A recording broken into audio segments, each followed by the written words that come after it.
Welcome to the Banker Lamp. Please enjoy the video. You start by confirming the essentials: battery above 10% and a charger handy, because interrupted power breaks diagnostics. Next, press side and volume buttons to see if the device responds.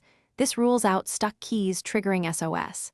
Observe the exact on-screen wording emergency SOS versus SOS only, since they imply different issues. Once done, make sure airplane mode is off and cellular signal shows. If you see no signal, proceed to the next step to reset connectivity. Now you reset the phone's connections to clear the SOS trigger.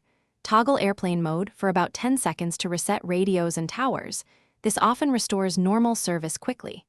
If that fails, reset network settings. This forgets Wi-Fi and VPNs but fixes corrupted carrier profiles. Then perform a force restart using the model's button sequence to clear transient firmware faults. Once those steps complete, reconnect to your carrier and confirm signal bars. If still in SOS, move to Final Recovery options. For final recovery, update iOS immediately. Software fixes often resolve SOS behavior. If the phone won't update, boot into recovery mode and restore using Finder or iTunes. Be prepared to restore your backup afterward.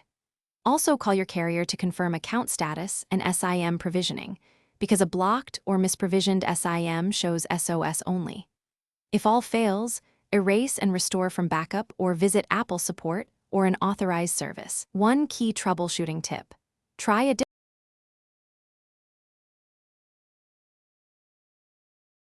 Thanks for watching. If this was helpful, leave a like and consider subscribing. See you next time.